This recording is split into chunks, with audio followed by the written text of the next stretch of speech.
Located in an underground bunker somewhere in Madison, Indiana, is a different kind of podcast. Welcome to Loudmouth with your host, Dean Stidham. Ugly, you are disgusting. I'm going to kill you. Give me $200. Hey everyone, welcome to Loudmouth. Damn, it's been a while. I think it's been over a month since I had Andy on, the voice of reason. Voice of reason I don't think exists anymore.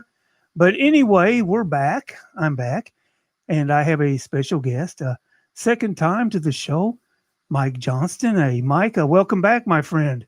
Yeah, like a bad penny, I come back. Hey. I think Reason packed up and left town. I tell you what, he's doing good things, man, out in I'm forgetting where he's at now. I think it was Kansas, I think it was. Iowa, hell, I don't know. He's in the Midwest. Andy's doing great stuff, so he's fighting the good fight. But man, it's hard to reach these guys on the left. They make absolutely no sense to me, and I keep trying to get him to come on. I got a guy coming on, I think Friday night.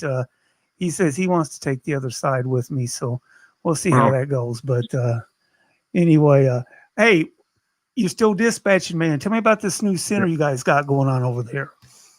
Well, it's the old Work One unemployment office by Fat Boys, and it's a really nice facility. It has offices for the EMA, the Emergency Management Agency. Troy Morgan has an office in there. There is a command center in there. Also a press area, like for press conferences or announcements. We have, it's probably at least twice the size of what we used to have. Has 4 brand new consoles in there. And of course, with any new system, we got new software. We're chasing bugs all the time, but that's to be expected. But it's working really good. And now it's we have software now that can connect with officers' laptops in their cars so they can see what dispatch information we get. Wow, that's awesome. A little overdue too. Huh? On scene, and they're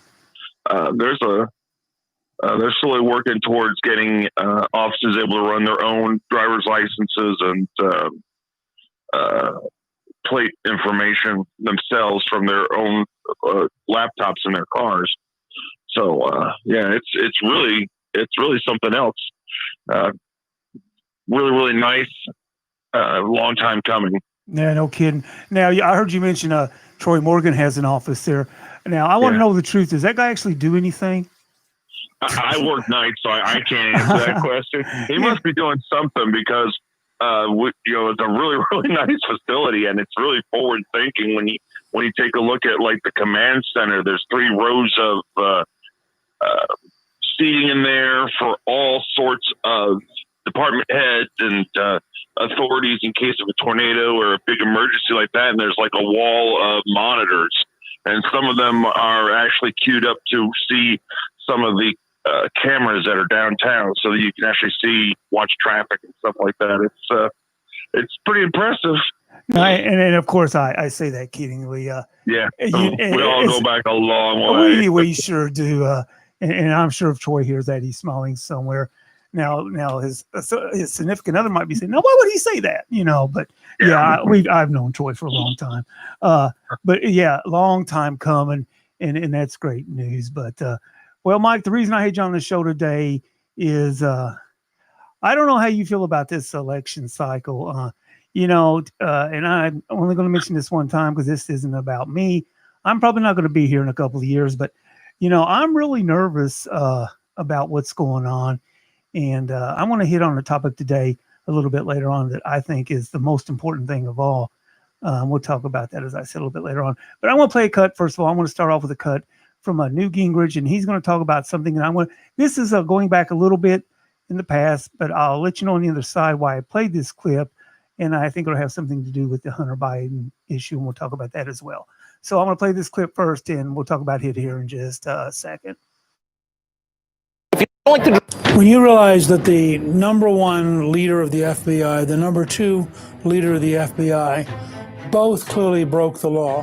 When you realize that there was a systematic effort to cover up for the Clintons, with immunity being given to people, with all sorts of weird things going on, and then you look at how viciously they went after the Trump supporters, you have to conclude that this was the greatest abuse of bureaucratic power at any point in the history of the deep state, and that it had Clinton won, they would have covered the whole thing up, and we would be living in a country with a very corrupted Justice Department and a very corrupted Federal Bureau of Investigation. So I feel doubly grateful that Trump won, because I think the danger of Clinton would have been so horrendous.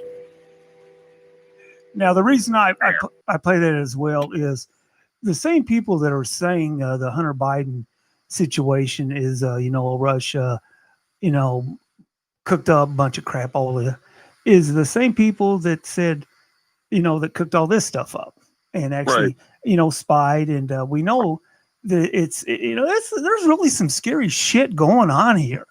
And I just don't know how the people, and if the right was doing it, I want it all out. I want it all exposed. Yeah. And it's just amazing. And on the Hunter Biden issue, where the hell is the Department of Justice? Our buddy Adam Schiff, they've been sitting on this for 6 months. They should at least answer Senator Johnston's question about the authenticity of the emails. And, I think it's already been substantiated by the New York Post and Peter Schweizer, who I talked about his book. This gentleman wrote a fantastic book called Secret Empires. I don't know if you've ever looked at that book, but no. And about Hunter, of course. Now, this information I had looked into 3 days ago, and we were going to talk about it a couple days ago, but we had things come up. Hunter Biden's two buddies, one who had a big nightclub in California, he's in prison, and the other one was sentenced Monday. Of course, where's Hunter Biden at? And nobody's denying any of this, but it's. Well, go ahead. How can they deny it when no one asked Joe Biden about it? That comes out and they're like, "What's your favorite ice cream?" I mean, the press is not there. Man, it's unbelievable. Well, here, let me go ahead and get this other cut in real quick. This was the cut that broke, of course, a couple of days ago when it first broke. This is Steve Bannon right here. Joining me right now on the phone to walk us through it is former White House Chief Strategist Steve Bannon. Steve, thanks very much for weighing in and joining the conversation this morning. What do we know about Hunter Biden, and what does this tell us, Steve? Well, I think this tells us very simply, Maria, I've been on your show since the beginning of this year saying consistently one thing, that Joe Biden has extensive financial relationships with foreign governments and companies controlled by foreign governments that he's never disclosed. In fact, he's lied about it. This is the first story, and the New York Post has done a great job. You got Emma Jo Morris and the great columnist Miranda Devine does a terrific job. Everybody should go to the New York Post for the story. But this just lays right out that Joe Biden has lied to the mainstream media. He's lied to the New York Times. He's lied to the Wall Street Journal. He's lied to the Washington Post. He's consistently lied. He didn't know anything about this. These emails show that he lied about that. Also shows there's another story there that shows the extensive relationships they're doing, I think, to violate FARA regulations, talking about all these meetings they're going to set up. This is the Biden family and Joe Biden has a major national security problem. And that problem is that they've got extensive financial relationships across the globe with, lots of companies controlled by foreign governments, and they've never disclosed it. And Joe Biden has stood on the debate stage across from President Trump. He's lied about it. He's lied about this specific thing with Burisma. He's lied about it consistently, and he's got to be held accountable. He's got to be held accountable by the mainstream media. And he has to be held accountable, I think, by the Trump campaign and ultimately the American people. But Joe Biden has got to come clean with it. Well, he's just a stone cold liar. He stood up brazenly and has lied about this, and now he's been outed. There is a massive treasure trove of emails and other stories and other relationships that are going to come out with some great journalists that are working on it right now. They're not going to be able to spin this. They're not going to be able to lie about it. Joe Biden, look, he stood up. He's supposed to be Joe from Scranton. He's Joe from Wilmington, Delaware, and he acts like some scumbag PR guy from one of these global corporations. Joe Biden, if he wants to be president of the United States, he's got to stand in front of the American people, and he has to sit there and tell them what his family's extensive financial relationships that are. He is a compromised individual. His family is compromised. This is a known fact. He's got to come clean with us. Well, do you think people understand this? I mean, you say he's got to be held accountable. The media is not holding him accountable. The files also show Hunter repeatedly referring to his father as my guy. He kept saying my guy while writing to a colleague at Burisma and discussing a $25,000 retainer. Steve, how much did Hunter Biden get while his father was sitting on, was the vice president? We don't need to listen to any more of that. Now, that was Sunday morning. Mm-hmm. And look how far we've advanced. Yeah. And go ahead. I'm having a hard time hearing the audio clips on my end, but I think we get the gist of it. I mean, anybody who looks at Hunter Biden knows that he's not a stand-up guy. I mean, he was married. I believe he messed around with his brother's widow and there was a breaking news story on that right before we come on the air. I was listening to Glenn Beck.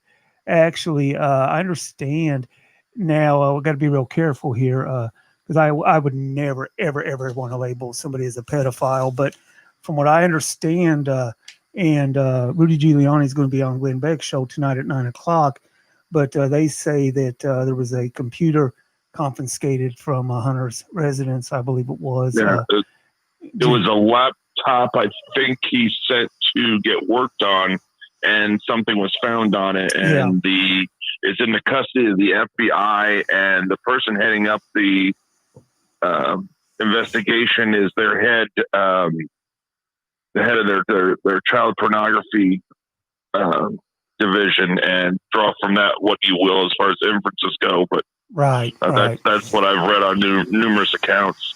Yeah, the guy gets into the Navy in his 40s, because he wanted to be in the Navy, and they made a special officer program just for him, and then he goes around and starts snorting cocaine and gets pushed out because he's on drugs.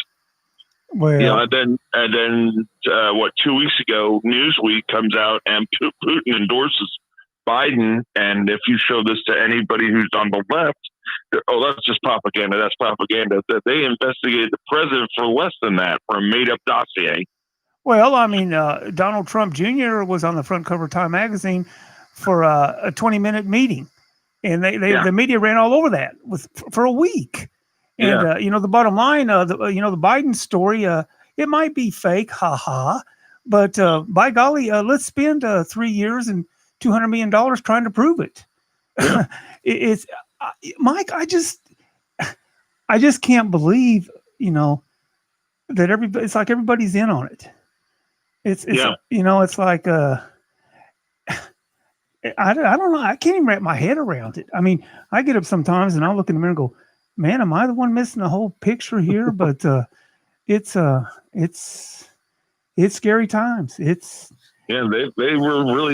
2016 was in the jug for them, and America decided they wanted an outsider. Everybody always talks about getting a businessman in there, and that was just like throwing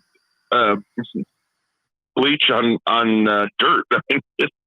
Well, and I actually believe the Republicans are a little nervous on the other side because they think maybe if Trump wins, and he might start wiping the shit out on the other side in the next 4 years.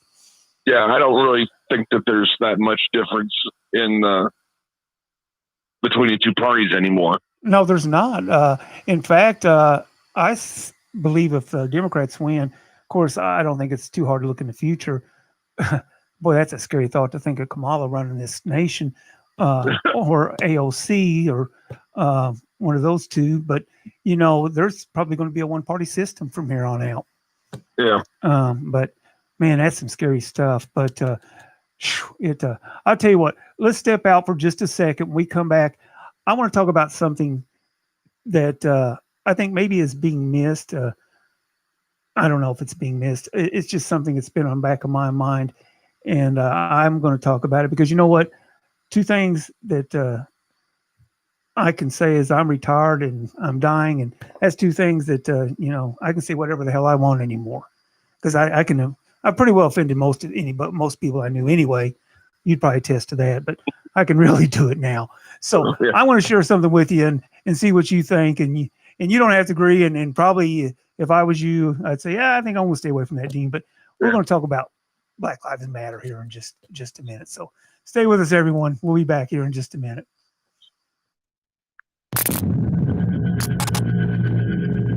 Don't forget to join us for our second annual Halloween. That's right, Loudmouth. We should have 3 or 4 great, scary stories. October 31st. Join us if you dare. Turn out the lights. If you dare.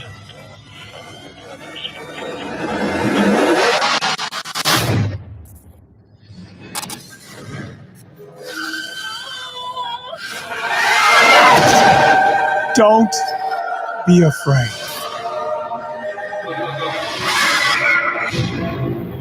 It's only a story.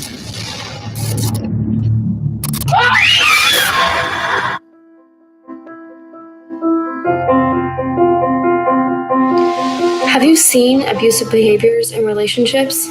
Controlling you, who you see when you go out, what you're doing when you're out of sight. It's not okay. Putting you down, criticizing you, yelling at you, or humiliating you. It's not okay. Hurting you, losing their temper, getting violent, making threats against you, your family, or themselves. It's not okay. Making you blame yourself. It's your fault for starting this. Making them mad. You deserve the mistreatment. It isn't true, and it's not okay. It's not okay. It's not okay. It's not okay. It's not okay. It's not okay. Domestic violence hurts everyone. I'm Laura Mosley, a domestic abuse survivor. Please know that abuse can include, but not be limited to, the following forms: physical, mental, verbal, financial, spiritual, sexual, emotional, psychological, and social abuses. In Jefferson County, Indiana, if you or anyone you hold dear is suffering from any form of domestic abuse, please direct the victim to our local advocacy organization, Safe Passage. They can be contacted at 877-733-1990. No one has the right to bully and abuse another person, period. Quick note, it is Domestic Abuse Awareness Month, and you can join Laura and me. We're going to have a show coming up later this month. Mike, I jumped ahead of myself a little bit. You did watch, I'm sure, the last debate, right? No, I was working. Wow. Okay. Some people still work for a living, don't they? I work, I like working at night. I'm a vampire. Hey, you know what? I miss working at night too. So you didn't get to see any of the debate at all then? No. Okay. Well, the thing that my takeaway from it, I actually watched them both. I don't know why there was so much talk like, which one did you watch? It's like, guys, has nobody ever heard of DVRs? Yeah. Because I actually, it was amazing, though, the difference in how Savannah Guthrie went after Trump, and of course Stenophilus. It was the other side. But the thing I took away from Biden's was his crime bills, which he tried to defend. He got them mixed up. He even had his card set with them, and it was pretty interesting because it's like my takeaway from it was at the end. Well, the bottom line, Biden. How can you sum it up? I mean, he says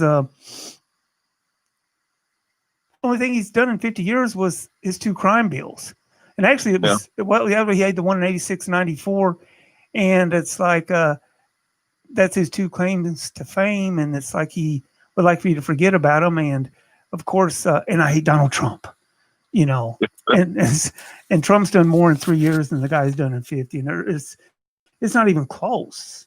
No, but like I've been in office for 47 years, but now I have all the great ideas. Yeah, you know. Well, you're vice president. Why don't you tell President Obama, hey, how about this? How about that? I mean, you had to meet with him on several occasions. Yeah, I still got my shovel's still out in the garage. It's still ready, man. That shovel ready shit. Yeah, whatever. Yeah, it was. I don't get it. I just don't get it. Well, to be fair, with the shovel ready thing, that gave us the Madison Milton Bridge. So there is that. Yeah, and thank goodness we're not paying with that one for by tolls.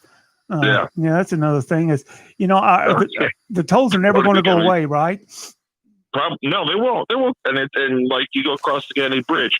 How many years was that bridge free? And now all of a sudden we're going to charge you a tow for a bridge that you've been driving across. I don't want to get started about it. It's just really aggravating to me. Yeah, we've already paid. We paid a hell of a chunk ourselves. This family has already. Yeah, and it's just I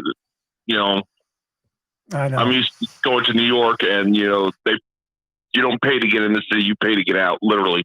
But yeah, I mean, no, they're not going to go away. If anything, they're going to increase over time.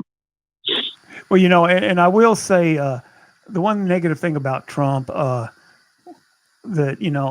we don't even talk about the national debt anymore.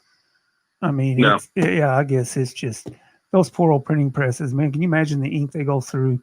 It's just, and the only thing I've ever heard AOC say in all the interviews I've ever seen her, somebody talked about, they said, well, how do you expect to pay for all this? She said, well, just keep printing the money like they're doing now. Yeah. And it's like, well, you can't really argue with that. Well, and she did get an economics degree from Boston College, not Boston University, Boston College. So yeah, that's true too. But anyway, I don't know. Okay, well, we won't talk. I don't guess too much about the debate because if you're a working guy, man, you missed that.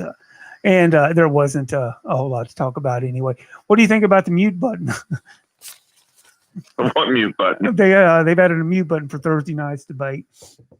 Oh. Yeah. Yeah. Who's going to control it? I don't know if I've ever got a direct answer on that or not. Yeah. There was a short in President Trump's mute button. You couldn't hear him. Jeez, I don't know why they just don't let the two go at it. Yeah. Or at least have somebody on the right and have somebody on the left. But it's like everything else. Everybody's in the tank. And he's on his own, man. He is on his own. But I think he relishes it. I think he likes it. Oh, he does. He does. Yeah, I mean that's what keeps him fired up. He looks for the fight. There's no doubt about that. And people complain about his Twitter. Yeah, he tweets like a frat boy, but that's the only way he gets his message out. And you got to give it to him. That's how you get people. That's how you get people talking about it. You hear what he said last. Otherwise, there's a monopoly. I mean, otherwise you have to go looking for Project Veritas or something like that to find out what's going on. Yeah, and Project Veritas just put out a video a couple of days ago where one of the really high up people in Facebook or one of the social media programs is like basically saying, no, we're going to squelch the conservative voices and we're only going to make sure what we want to get out. I mean, like with New York, going back to Hunter Biden, the New York Post couldn't, any information that came out about him got squashed on Facebook as being propaganda or something like that. Yeah, he is. I mean, the guy's a marketing genius in his own way. Of course, I don't know if you heard the latest about Kaepernick. Not that you want to. His latest big piece of advice is he wants to do away with all police and jails and prisons. Genius. Yeah. That's you go to places like Harlem or Baltimore or Chicago, and you do the man in the street interview, and you ask them, you want to defund the police to get rid of it? They all look at you like you're crazy because, they're like, it's bad now. It'll be even worse if they're gone. And it's a luxury. If you can stand in the street and scream in a cop's face, you're not oppressed. I'm sorry, you're not. Because if you try that in one of your communist fantasy lands, Venezuela, Cuba, before you got the second syllable out, you'd be beat down in the street and dragged away to a... And then the next thing your family would get would be a bill full of bullets they put in your head. You're absolutely right. Absolutely right. But, and that's just like, of course, I don't know why I get into texting back and forth with people on Facebook. And I've been told from other podcasters, it's like, man, don't go down that road. Yeah. But like a big dummy, I still do. Because all I keep hearing is, the Biden story press, it's been unsubstantiated.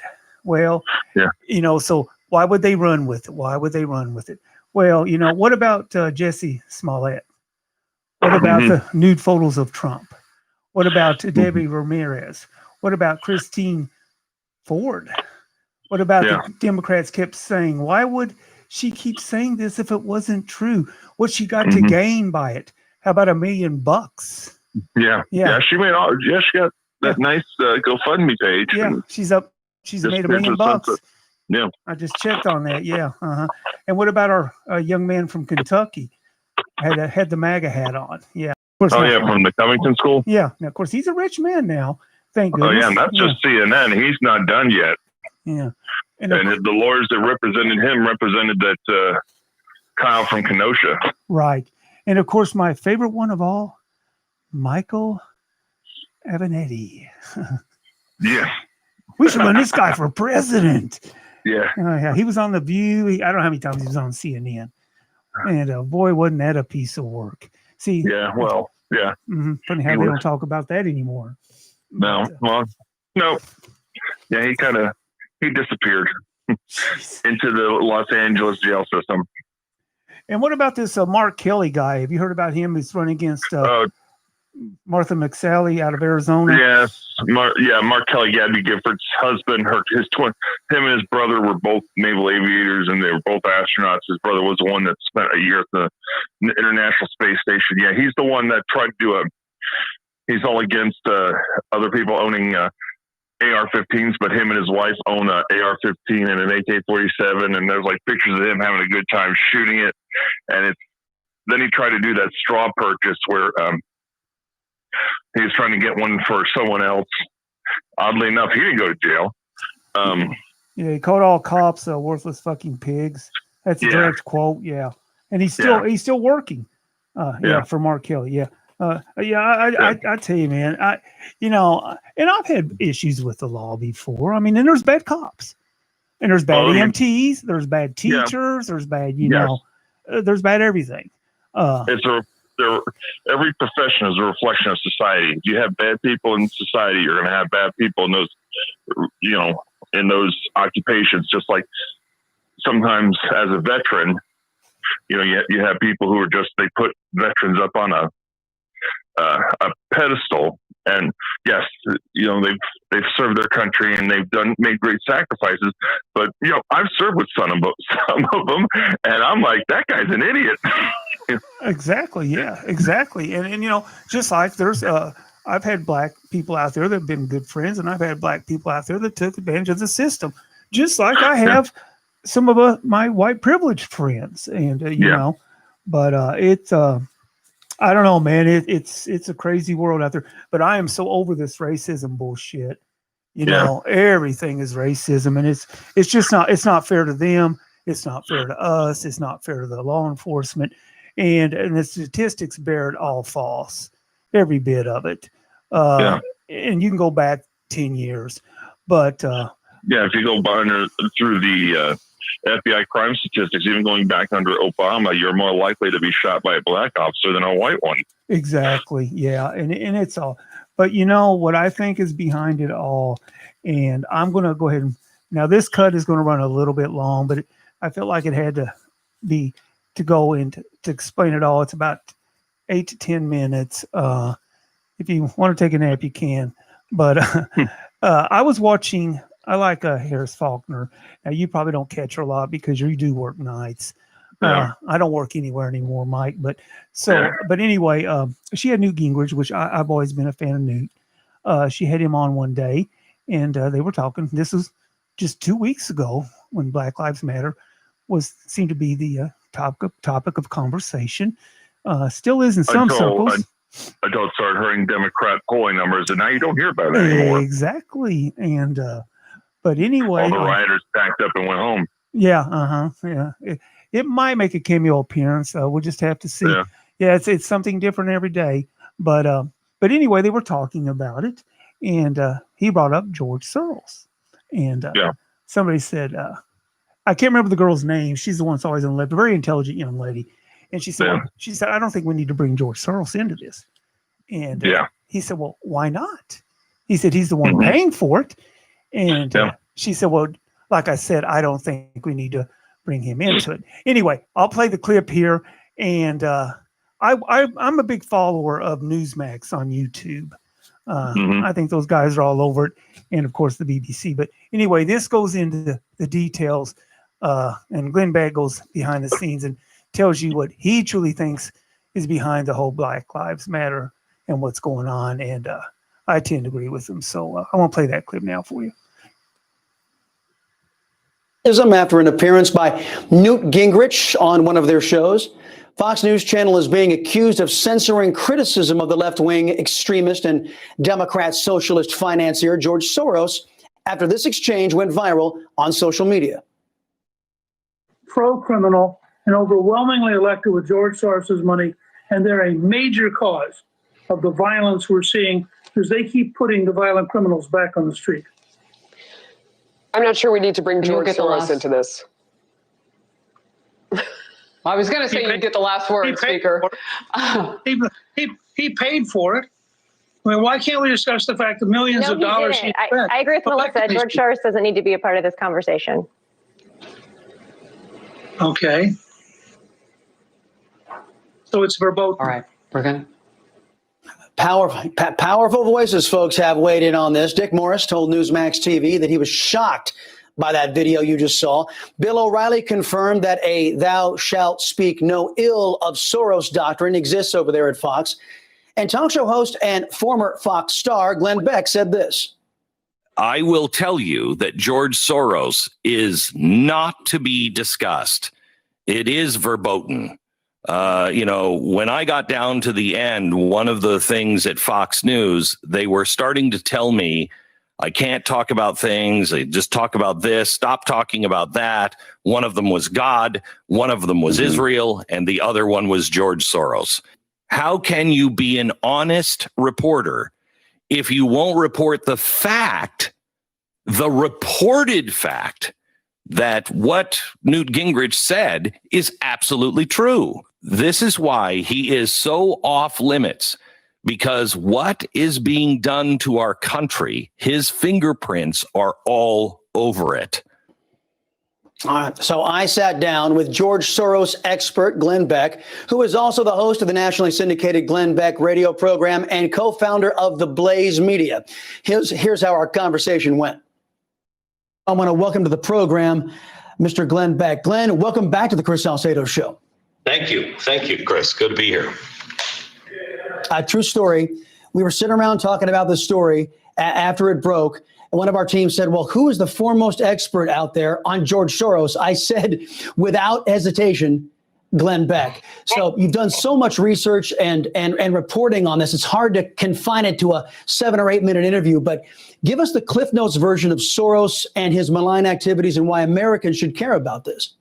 So George Soros, in some of the things that I find the most disturbing, come from interviews that he did. You can find online on 60 Minutes, where he talks about his desire to change the world and experiment with things, experiment with democracies and experiment with people.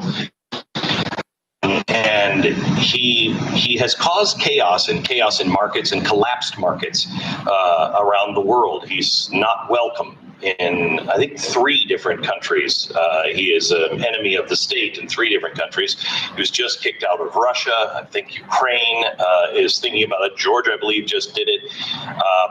But that wasn't for actually collapsing them. That's because they knew what kind of influence he has.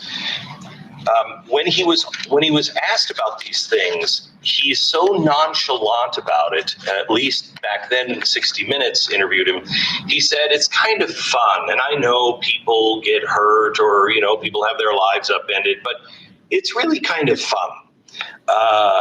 And I feel almost as though he is almost so disconnected from reality, it's almost sociopathic.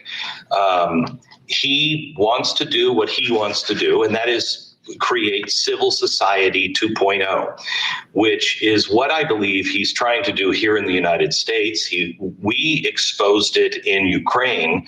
That's what the impeachment was all about. And what he does is he gobbles up the law enforcement. He gobbles up the attorney generals. He gobbles up the district attorneys. If he can't change it in Washington or in the capital of that country, he changes it by going in and controlling who's prosecuted and who's not.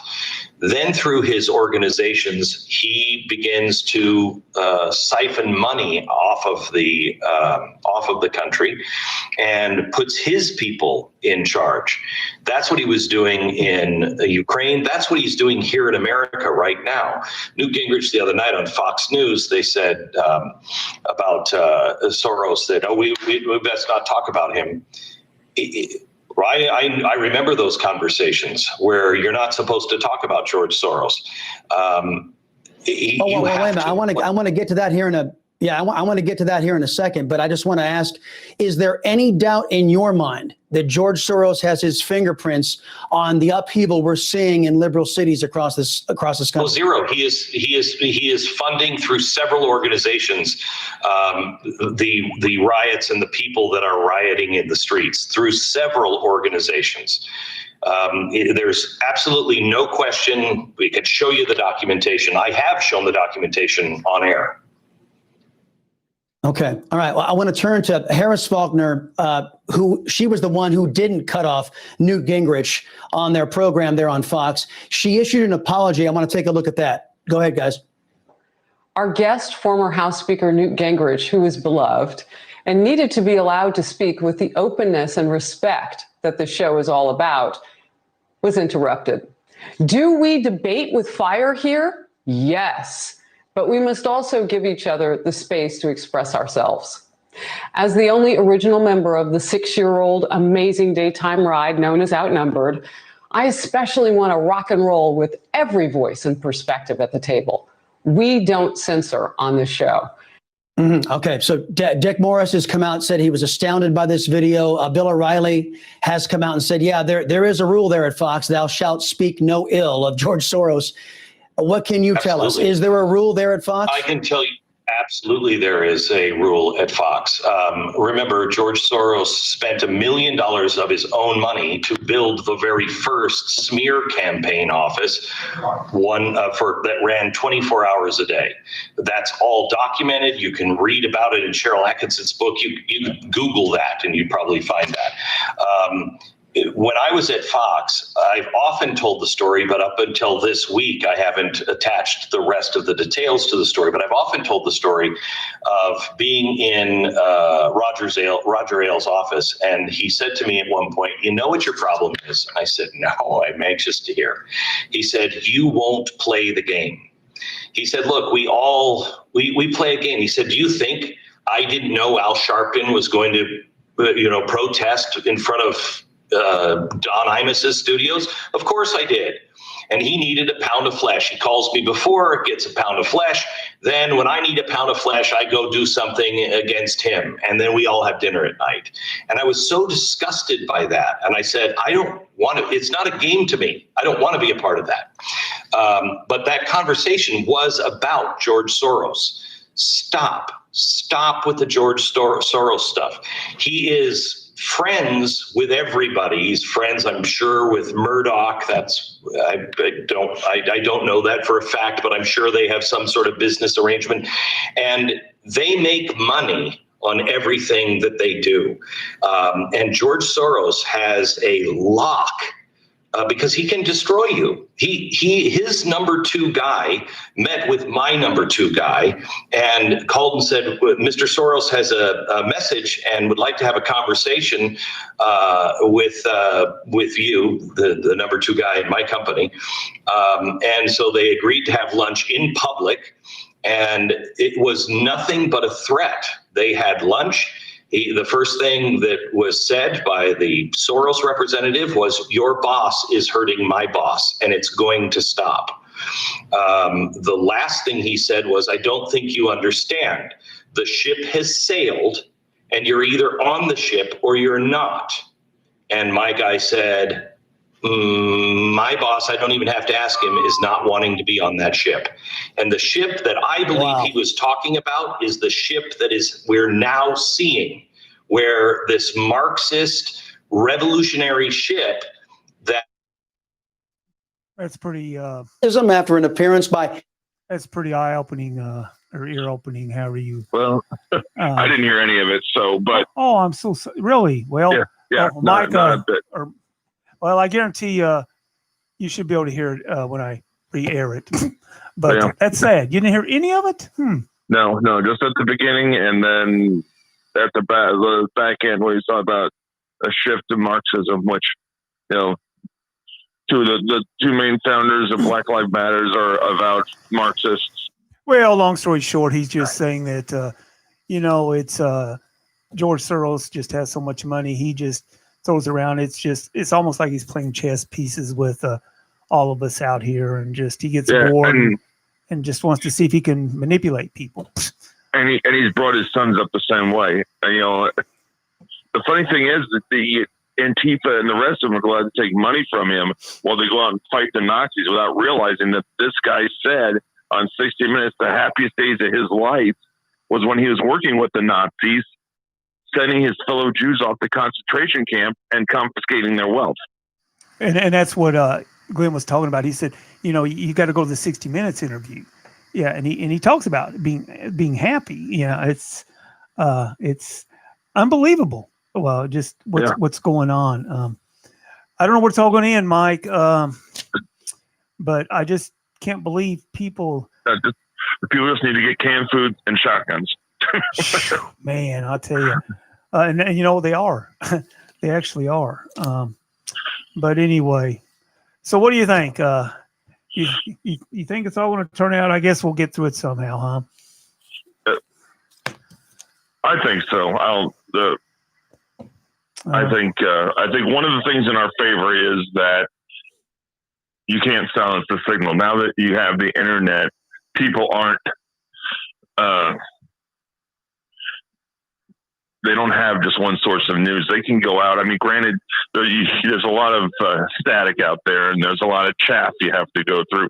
But they can't hide things like they used to. It is, but it's boy. I couldn't believe Twitter did what they did the other day, though. They just shut down, which they're getting backfired, and they're probably going to pay for it, and they should. They should. Yeah, well, they're going to probably, if they don't get broken up, they're probably going to be, the law is probably going to be changed, and they're going to be treated like a utility where they can't, they can't do what they're doing, where they can't censor people. Well, they need to be broke up. The railroad was once the same way, I believe, and it finally had to be broke up. All the robber barons like that. Exactly. AT&T. Well, listen, I appreciate you coming on. I know we haven't solved any issues at all. We're not going to. No, we're not. But I think we just need to get a whole bunch of Rock'em Sock'em robot toys, and we'll sell the great disagreements that way.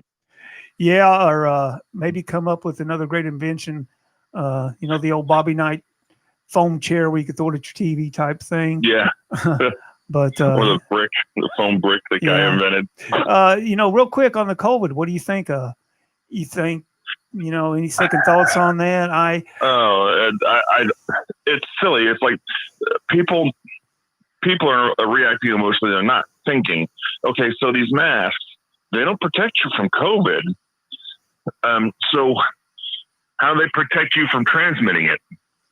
And then if you look at, like, apparently this is the year that nobody with respiratory illnesses die from pneumonia or the flu. It's all going to be COVID. There seems to be a parallel between, they're saying this year, X number fewer people died of TB. Yeah, that's because those people were counted as COVID deaths. Exactly. Yeah. And when you're getting, if you die of COVID, you get a tens kickback. of thousands of dollars, from Medicaid and Medicare, right.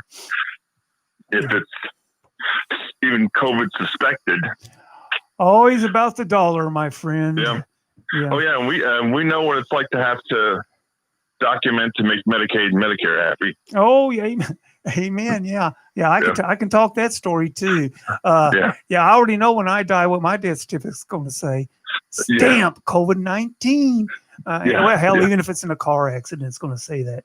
But you're absolutely right. But so that's, the efficacy of masks lost me when they started charging people out of jail. So if these masks really work, why aren't the inmates wearing them? Isn't that amazing?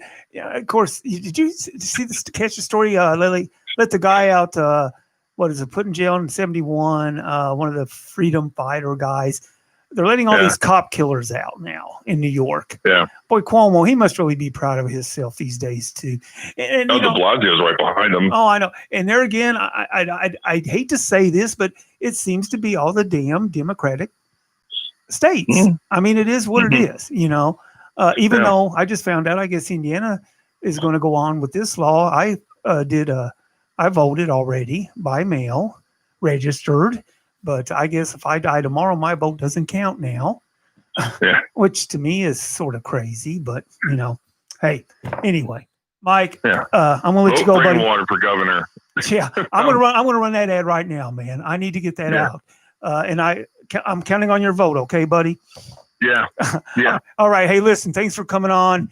You stay safe, and you tell that beautiful wife of yours I said, hey, okay?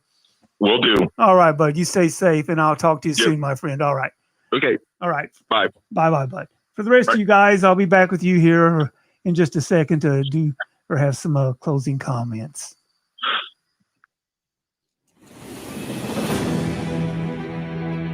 Remember, I need your vote on November 3rd.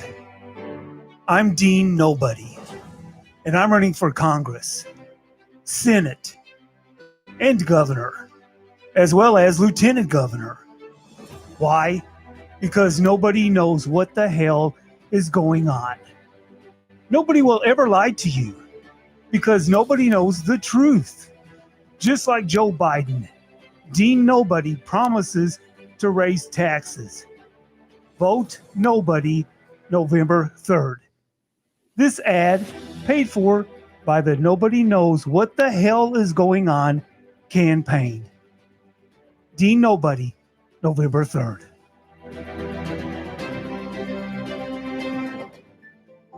Hey everyone, it's Dean with Loudmouth. Got some great news for you. Speedy Cab, they're back on the road 24 hours a day, 7 days a week. And with this heat, wow, who needs to be walking? Easy number to remember. It's 812-274-0911. These guys are fully insured, fully air conditioned, and they're now running 7 days a week, 24 hours a day. What's that? Been partying a little bit too much? Oh, yeah, I've done that in the past. And you never, ever want a chance hearing this sound. That's why Speedy Cab. They're running 24 hours a day, 7 days a week, 812-274-0911. That number once again, 812-274-0911. It's Speedy Cab. We're there when you need us. 24 hours a day, 7 days a week.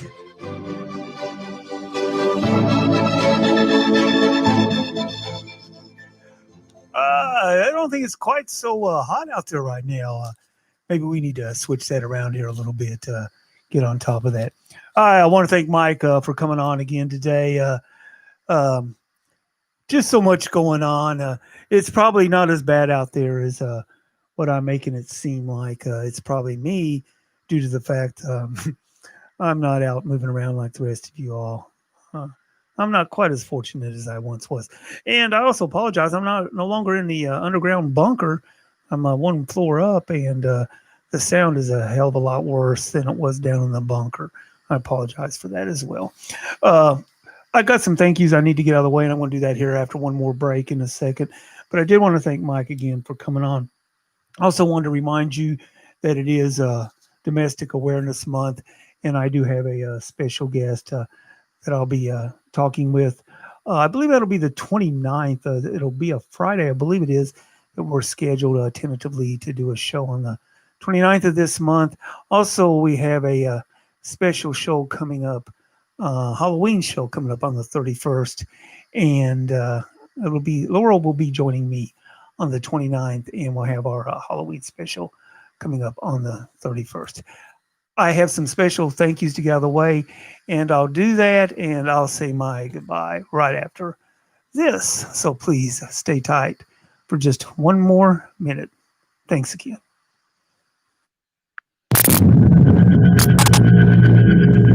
Don't forget to join us for our second annual Halloween. That's right, Loudmouth.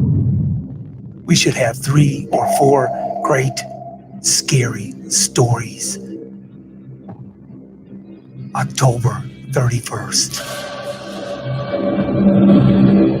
Join us if you dare. Turn out the lights. If you dare.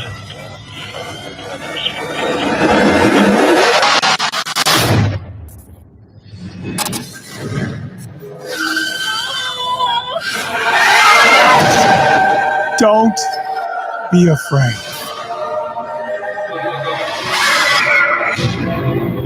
It's only a story.